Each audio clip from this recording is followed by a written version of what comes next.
This poetic story is entitled On That Day.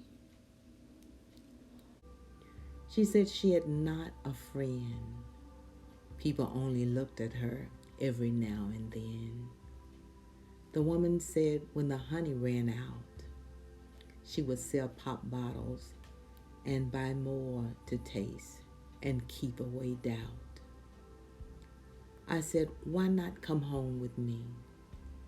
My Father lives with me, and he would be glad to receive thee. If you can trust strangers in the night that pass you by, why not give me a try?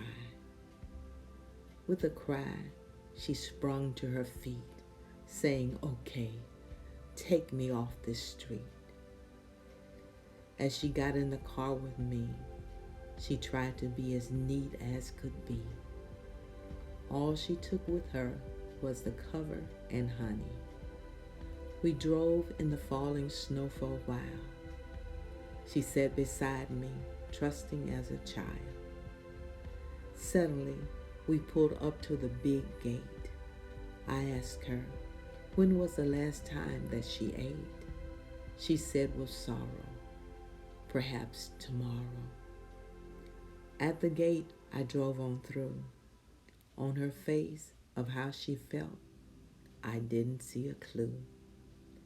When we finally got to the front door of the house, I felt like a louse, for I didn't ask her her name. I wondered what was her game. As if reading my mind, she said, my name is Flower. Thank you for rescuing me from this trying hour. There's so much trouble in the city. Thank you for having pity. As we walked up the walkway, the door flew open wide. Next, in my Father's arms, I did abide.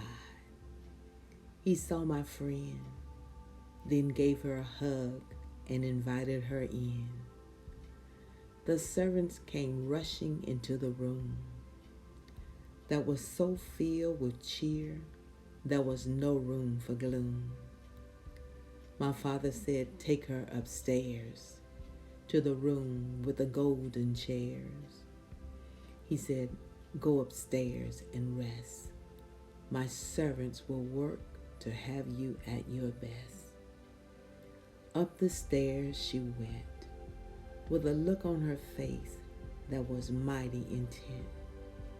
The servants led her to the room with gentleness, sharing a whole lot of tenderness.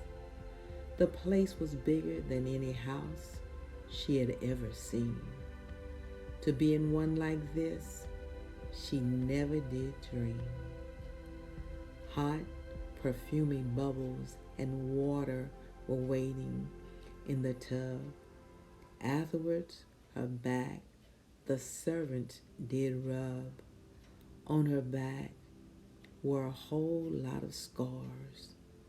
The servants reached for the apothecary jars.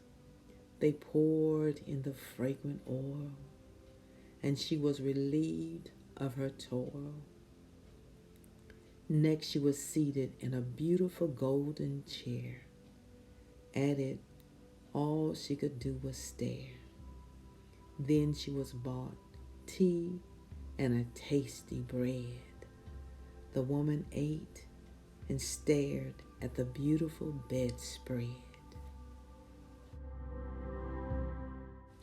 Looking around the room, she saw a huge brick fireplace.